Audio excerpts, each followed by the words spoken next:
Hey guys, Adam Lobo here from Adam Lobo TV. If you are new, hello and welcome. And if you're returning as a subscriber, welcome back. So, in this video, I'll be giving you my full video review of the S21 5G. Yep, the youngest of the S21 lineup. So keep watching.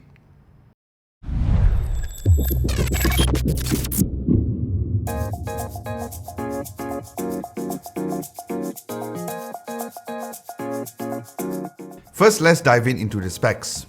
The Samsung Galaxy S21 5G comes with the Exynos 2100 5nm chipset here in Malaysia with the Mali G78MP14 GPU. The variant that I have is the 8 gigs of RAM with 256 gigs of storage, and it comes shipped with Android 11 with the latest One UI version 3.1 skin. Now, as for the color options here in Malaysia, there are 4 colors for you guys to choose from. The unit that I have is called the Phantom Violet, which a lot of people seems to favor. Then there's Phantom Grey, Phantom White and Phantom Pink.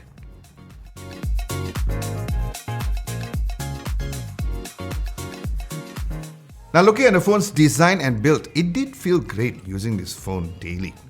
Since there is a smaller footprint compared to the S21 Ultra, I felt that the size was just nice, not too big or not too small.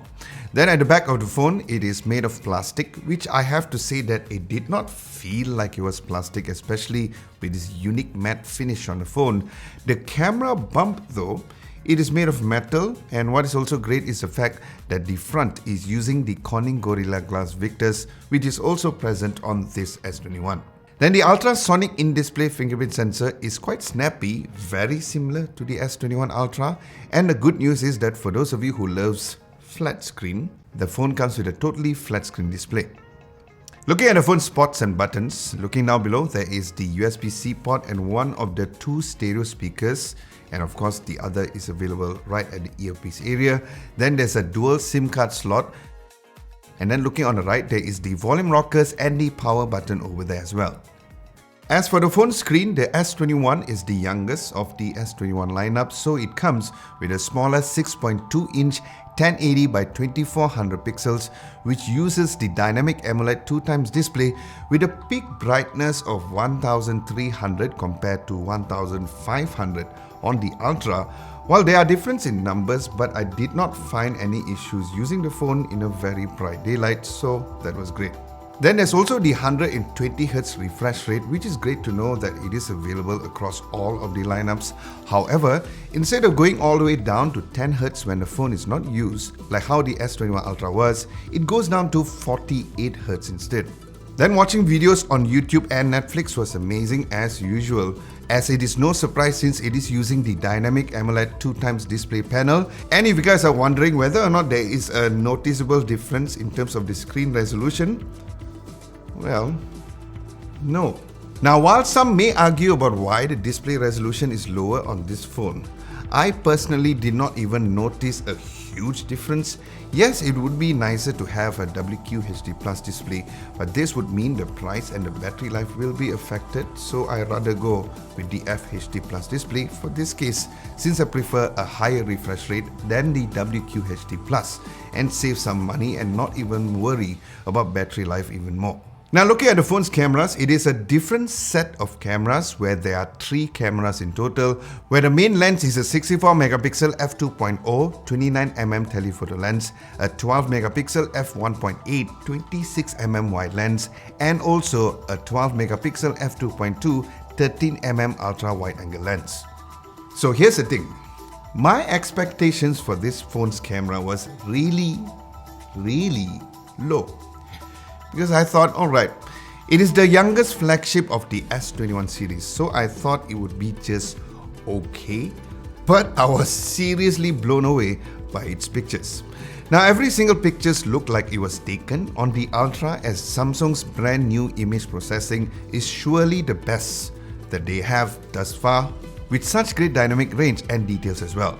There's also the dedicated 64 megapixel mode, which I would be wary of using this often to of course save space, but if you guys really need it, it is nice that it's there.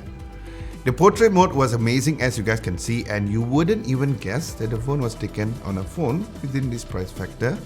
And what I find quite interesting is that although that the ultra-wide angle lens comes with the same 13mm focal length, it gives a wider 0.5x ultra-wide compared to a 0.6 on the ultra, so you will get a wider coverage. Now there's no periscope lens, but you can zoom up to 30 times, where the results were decent and usable if you really want.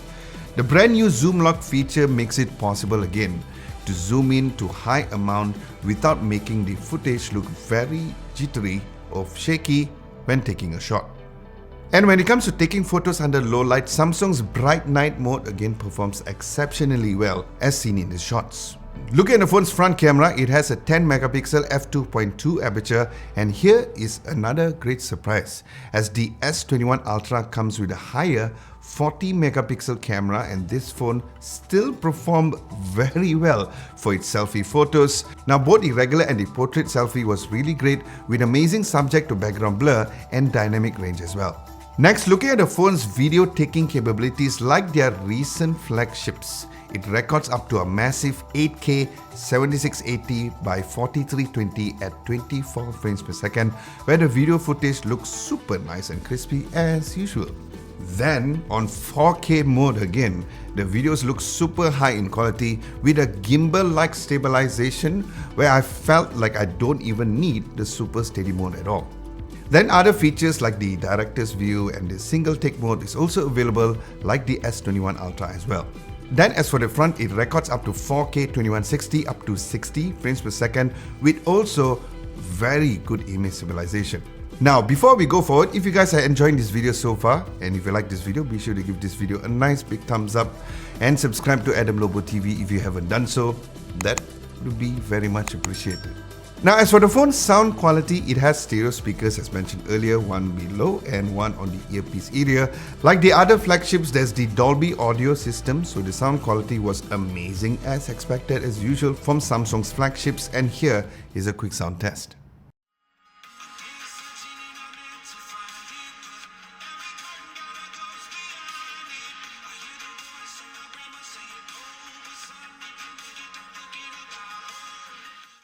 In terms of software, it is shipped with Android 11 with the One UI version 3.1, which I have mentioned before on how this new One UI version 3.1 is my new favorite Android skin, especially with the latest tweaks like swiping to the left to go to the Google feed, the brand new font, and many more incremental upgrades which made the phone really great using it daily. So yes, overall the phone was a great performer whether or not it's using for heavy multitasking or even a regular daily usage.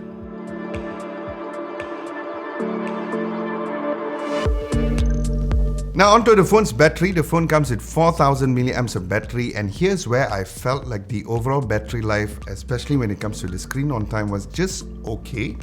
Since it comes with 1000 milliamps battery smaller than the Ultra, so expect a lower screen on time when using this phone daily. Now what I found extra interesting is the fact that it has wireless charging, even though it has a plastic back like the S20 FE, where this also has a 15-watt fast wireless charging and 25 watts of regular fast charging and 4.5 watts of reverse wireless charging. In terms of gaming, playing PUBG Mobile and Asphalt 9 was great. Playing the game all night, and on PUBG Mobile the game ran smoothly at graphics set to HD and frame rate set to high. I did push it higher to a HDR graphics, but it did get a very minor warmth on the phone only during a very long hours of gameplay.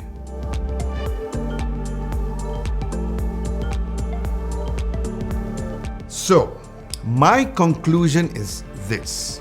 First of all, I wasn't really planning on doing a review of this phone, as I thought by just covering the best Samsung Galaxy S21 Ultra was already very amazing, and I also thought that the S21's gap between the Ultra would be really huge.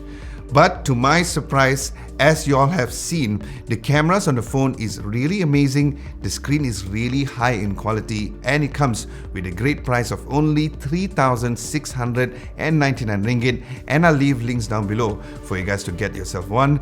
So the question is this: should you even get the S21 Plus or even the S21 Ultra just for the sake of having a bigger screen, a bigger battery, or even an S Pen support? Do let me know at the comment section below.